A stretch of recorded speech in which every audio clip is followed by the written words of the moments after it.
Oke, Assalamualaikum warahmatullahi wabarakatuh. Perkenalkan, nama saya Muhammad Rify Albana dari kelas akuntansi A 2019 pagi dengan nomor NPM 121201914. Di sini saya akan menjelaskan materi SPSS terkait heterodasitas asumsi klasik. Nah, tujuannya itu heterodasitas itu.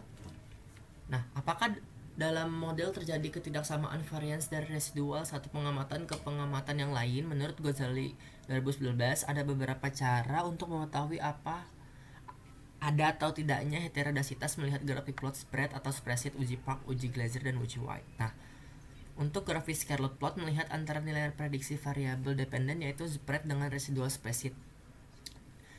Deteksi ada tidaknya heterodasitas dapat dilakukan dengan melihat ada tidaknya pola tertentu pada grafik scarlet plot antara spreadsheet dan spread yang telah diprediksi. Oke, di sini kan ada dasar analisisnya nih, ada box title-nya, ada dua nih. Nah, di sini kan ada yang telah terjadi heterodasitas, ada yang tidak terjadi heterodasitas. Nah, jika ada pola tertentu seperti titik-titik yang ada membentuk pola tertentu yang teratur, bergelombang, melebar, kemudian menyempit, ini tandanya telah terjadi heterodasitas. Nah, jika tidak ada pola yang jelas serta titik-titik menyebar di atas dan tidak di bawah angka 0 pada sumbu Y, maka tidak terjadi heterodasitas. Oke, langsung saja kita ke pengujiannya. Pertama-tama kita klik analyze, kemudian kita klik regression, kita klik linear, kemudian kita masukkan dependen ke sini, keuntungan ke dependen maksudnya, terus aset ke independen, harga saham ke independen, kemudian kita masukkan statistiknya, sudah benar nih, estimate checklist, model fit di checklist, plotsnya kita masukkan spreadsheet ke Y dan spread ke ini. Kemudian kita klik OK, lalu untuk save-nya kita klik residualnya under dized, kemudian kita continue.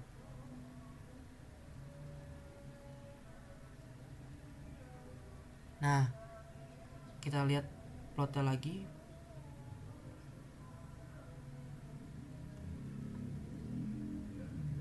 Plot spreadsheet dan spread benar, continue, langsung kita OK.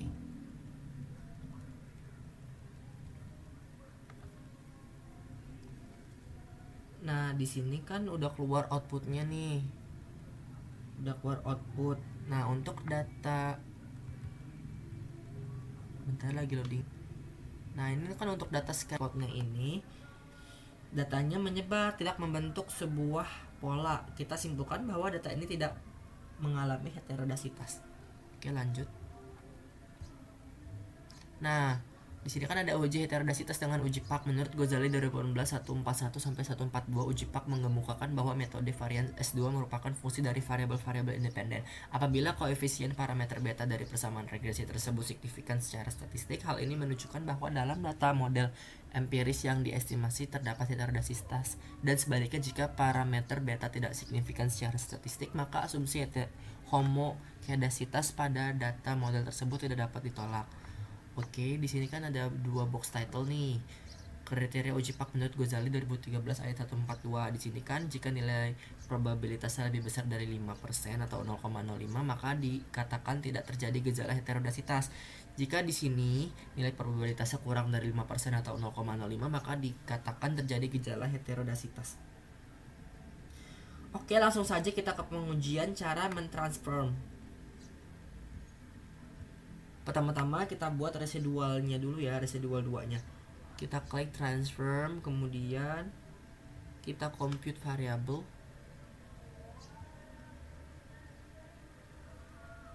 Nah, jika kita sudah keluar kayak gini kan, kita compute variabelnya tadi. Nah, target variabelnya kita tulis res2.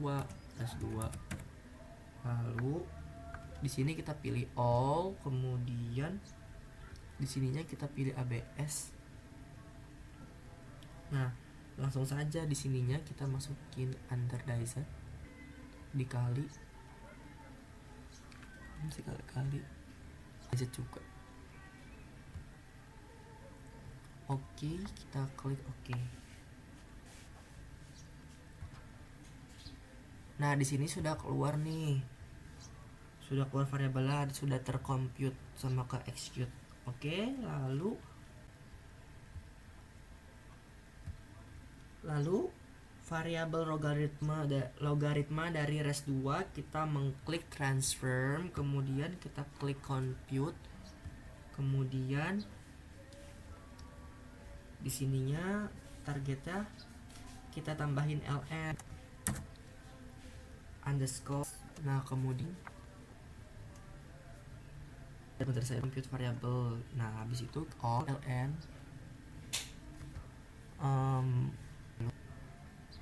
kita masukkan ini hapus dulu, pilih tanya hapus, kita ganti res2 res2.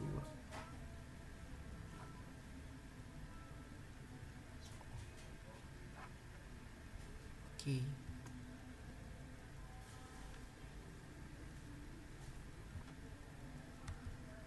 Nah, sudah ke execute juga.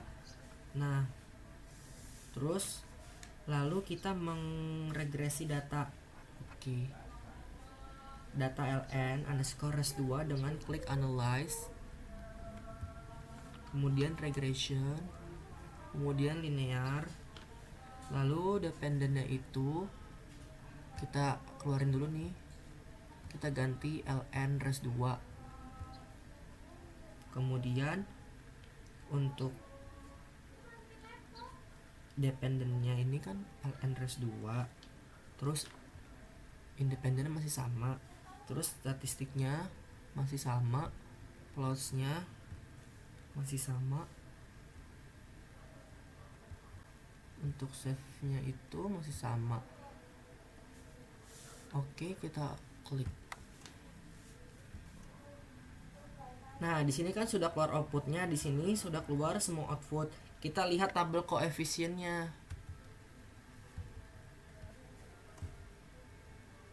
Nah, di sini yang kita lihat itu signifikannya nih. Di sini kan ada 0,5. Ada di sini ada 5,104. Di sini kan ada konstan aset harga sahamnya. Nah, di sini dependent variable keuntungan. Nah, dapat disimpulkan model regresi tidak mengandung materi heterodasitas karena kan tadi di materi kalau yang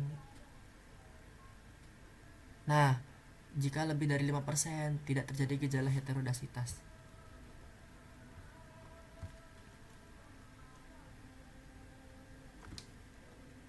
Oke, selanjutnya kita buka data yang kita pakai dengan cara klik transform. Buka datanya, pertama-tama kita klik transform, kemudian kita compute variable, lalu kita hapus dulu nih semua datanya. Kita hapus, juga kita hapus.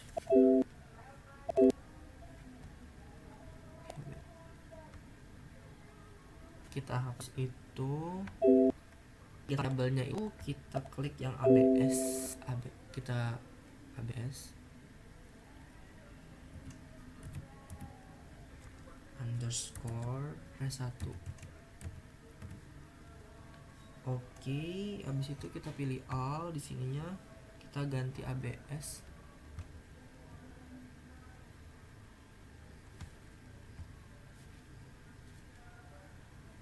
Nah, masukkan underdiced-nya. Masukin underdiced res2. Oke, kita klik oke.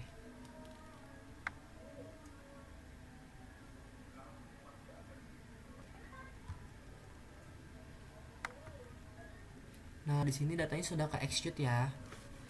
Yang ABS residual 2-nya. Lalu kita ke regresi ABS underscore res1-nya dengan mengklik analyze. Nah, di sini pertama-tama kita klik analyze, kemudian regression, kemudian linear. Lalu di sini kita keluarin dulu dependennya, kita masukkan ABS res1. ABS res1 kita masukkan. Lalu independennya itu masih sama. Nah, statistik plot shape-nya juga masih sama. Terus kita klik. Nah, jika sudah ini kan sudah terexecute nih. Nih, sudah ke-execute datanya. Di sini kita hanya melihat di tabel koefisien. Kita buka tabel koefisien.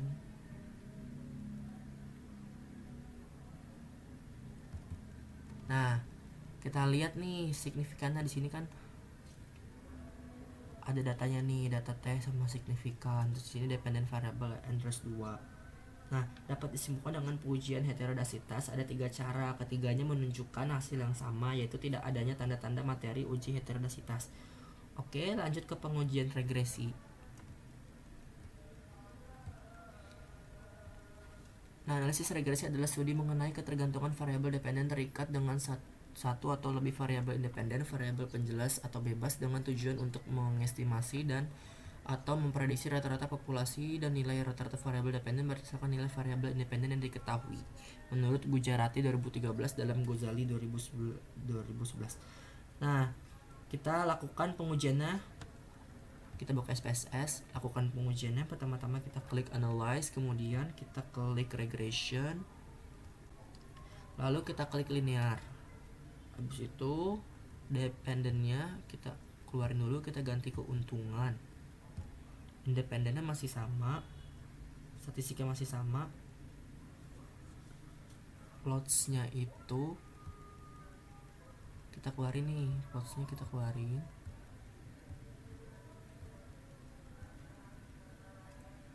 Statistiknya masih sama, continue, oke. Kita klik oke.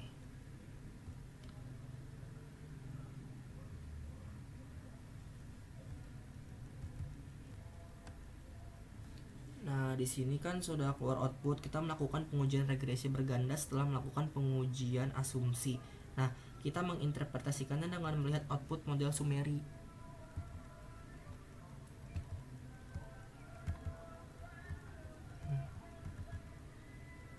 Nih, output model Sumeri di sini kan yang A ini ada prediktornya konstan harga saham aset, di sini ada dependent variable keuntungan yang tadi kita masukin keuntungan. Kita lihat di model 1, terus di sini ada standardized errornya of estimate-nya ada 353,8822. Oke, lanjut ke tujuannya. Kita buka PPT ya. Pertama, ini ada tujuannya nih. Hasil analisis regresi ini, koefisien untuk setiap variabel independen koefisien dihasilkan dari prediksi nilai variabel dependen dengan persamaan koefisien regresi dihitung dengan tujuan meminimalisir penyimpangan antara nilai aktual dan nilai estimasi variabel dependen berdasarkan data yang ada. Menurut Ghazali 2011, ketepatan fungsi regresi sampel dalam menaksir nilai aktual dapat diukur di goodness of fit-nya. Secara statistik hal ini diukur dari nilai koefisien determinasi nilai statistik F. Yang di sini koefisien determinasi R kuadrat. Koefisien determinasi adalah ukuran untuk mengetahui kesesuaian atau ketetapan hubungan antara variabel independen dengan variabel dependen. Besaran nilai koefisien determinasi berkisar 0 lebih kurang dari sama dengan 0 kurang dari sama dengan R2 kurang dari sama dengan 1. Koefisien determinasi digunakan untuk mengukur seberapa jauh kemampuan model dalam menerangkan variasi variabel dependen. Kebanyakan penggunaan koefisien determinasi R kuadrat dalam SPSS diambil melalui nilai adjusted R kuadrat. Nilai mendekati 1 berarti variabel-variabel independen memberikan hampir semua informasi yang dibutuhkan untuk memprediksi variasi dependen.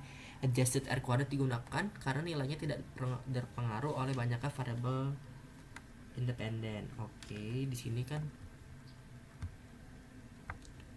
ada di model ANOVA-nya nih. Selanjutnya kita lanjut pengujian berikut, yaitu uji T. Nah, di sini kan uji T itu ada di PPT halaman 13. Nah, uji T. Selain mengetahui kemampuan secara bersama-sama, variabel bebas menjelaskan variabel terikat. Juga perlu mengetahui apakah setiap variabel bebas juga berpengaruh terhadap variabel terikatnya. Untuk pengujian ini dilakukan uji T. Kriterianya adalah T hitung lebih dari tabel atau nilai probabilitas signifikannya kurang dari 0,05. Jika memenuhi kriteria, artinya semua variabel independen berpengaruh secara individual terhadap variabel dependen. Nah, di sini kan kita bisa melihatnya nih di yang nomor 7 nih. Bukan.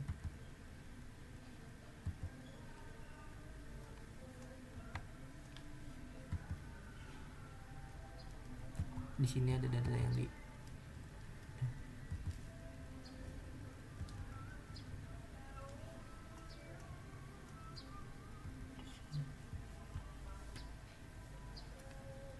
bentar. Di sini hasilnya itu 7 strip 2 3 6 4 6 2. Harusnya di sini.